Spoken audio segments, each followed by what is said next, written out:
Dear student, কেমন আছো? I hope প্রত্যেকে ভীষণ ভালো আছো। স্ক্রিনের ওপর যে প্রশ্নটা দেখা যাচ্ছে সেটা আমরা প্রথমে পড়ব, তারপর অঙ্কটা করার চেষ্টা করব। ওকে, কি বলেছে দেখো।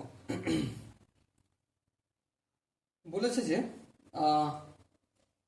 ও কেন্দ্রীয় বৃত্ত এবি ও সিডি যা দুটি দৈর্ঘ্য সমান। বেশ, ও কেন্দ্রীয় বৃত্ত যার এবি আর সিডি দুটো যা, তাদের যা দুটো দৈর্ঘ্য হচ্ছে সমান। বেশ, বোঝা গেল। এবার দেখো, angle A O B equal to 60 degree এবং সিডি 6 সেন্টিমিটার হলে বৃত্তের ব্যাসার্ধের দৈর্ঘ্য কত তা নির্ণয় করো। চলো, প্রথমে আমরা একটা বৃত্ত অঙ্কন করব। এই হচ্ছে আমাদের ফ্রি হ্যান্ডে একটা বৃত্ত অঙ্কন করলাম। এটা হচ্ছে ও কেন্দ্র, ঠিক আছে। সাপোজ মনে করো এদিকে একটা বৃত্ত রয়েছে, এই জ্যা রয়েছে, যার নাম হচ্ছে এবি।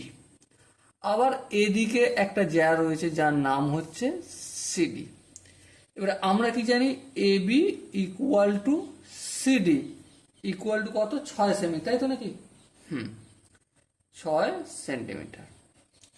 এবারে একটা কথা আমাকে বলো, এই কেন্দ্র থেকে এ বির দূরত্ব যতটা, সিডির দূরত্ব ততটা হবে, কারণ দুটো দৈর্ঘ্য এক। তার মানে কি, দুটো কেন্দ্র থেকে এই যে এবি যে একটা কেন্দ্র থেকে যতটা ডিস্টেন্সে এদিকে অবস্থিত নর্থ সাইডে, সাউথ সাইডেও ঠিক ততটা ডিস্টেন্সে সিডি অবস্থিত। হ্যাঁ, তার মানে সিডিটাই অ্যাকচুয়ালি এদিকে যদি নিয়ে আসি অপোজিট ভাবে তুলে, তাহলে এবির জায়গায় বসে যাবে, তাই তো? হ্যাঁ, ঠিক। এবারে লম্ব অঙ্কন করলাম। লম্ব অঙ্কন করা মানে কি, এখানটার নাম দিলাম আমি পি বিন্দু। এই এপি বাহুটা বিপি বাহুর সঙ্গে ইকুয়াল হবে। হ্যাঁ, আচ্ছা, সিডি যদি 6 সেমি হয় তাহলে এবিটা কত? সেটাও 6 সেমি। আচ্ছা, যদি ইকুয়াল হয় তাহলে এখানটা হয়ে যাবে 3 সেমি আর এখানটা হয়ে যাবে 3 সেন্টিমিটার। ওকে, এই জায়গাটা আই হোপ প্রত্যেকে বোঝা গেছে। এবার দেখো, এর সঙ্গে আমি ও যোগ করছি আর ও এর সঙ্গে বি যোগ করলাম। বেশ, এবার আমাকে কি বলেছে দেখো, বলেছে যে এও বি, এই যে দেখো অ্যাঙ্গেল এও বি 60 ডিগ্রি। এই এখানটা পুরো কোণটা 60 ডিগ্রি, তাই তো? আচ্ছা, পুরো কোণটা যদি 60 ডিগ্রি হয়, একটা কথা আমাকে বলো, এই যে ওপি, এটা লম্ব অঙ্কন করেছি এ বি এর ওপর, তাই তো? হ্যাঁ, তার মানে পুরো কোণটা ইকুয়াল ভাবে দুদিকে ভাগ হয়ে যাচ্ছে। হ্যাঁ, ঠিক। তাহলে এখানটা কত ডিগ্রি হবে? 30 ডিগ্রি, আর এখানটা 30 ডিগ্রি, তবেই তো পুরোটা 60 ডিগ্রি হবে, তাই না? হ্যাঁ, ঠিক। এবার দেখো, এখানটা 90 ডিগ্রি, লম্ব অঙ্কন মানে এখানটা 90 ডিগ্রি অটোমেটিক হবে। এবার এই অ্যাঙ্গেলের সাপেক্ষে এটাকে, এটা হচ্ছে লম্ব। আর আমাকে কি নির্ণয় করতে হবে? আমাকে নির্ণয় করতে হবে কি যেন, দাঁড়ালো 1 মিনিট, ব্যাসার্ধ নির্ণয়, মানে এ ওটা নির্ণয় করতে হবে। তাহলে লম্ব বাই অতিভুজ। হ্যাঁ, লম্ব মানে এপি বাই অতিভুজ মানে ও এ।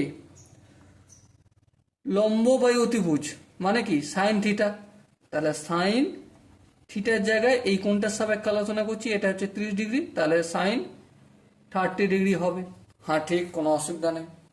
এবার আমাকে বলো, এপি এর ভ্যালু কত? 3, এই 3 লিখলাম। ওপির ভ্যালু জানি না, লিখবো না। সাইন 30-র ভ্যালু মান হচ্ছে 1/2।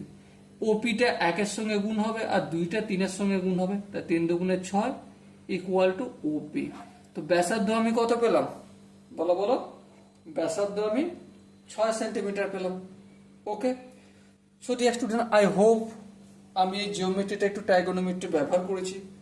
করতে কি হয়েছে, খুব সহজে করার সুবিধা পেয়েছি, তাই আমি ব্যবহার করেছি। Okay, so dear student, I hope প্রতিটা কনসেপ্ট বুঝতে পেরেছো। যদি কোনো জায়গায় বুঝতে অসুবিধা থাকে, ডাউট থাকে বা কনফিউশন থাকে, তার জন্য তো কমেন্ট বক্স খোলা রইলো। ওকে, সো ডিয়ার স্টুডেন্ট, দেখা হচ্ছে পরবর্তী সেশনে। ততক্ষণ পর্যন্ত ভালো থেকো, সুস্থ থেকো এবং জয় হিন্দ।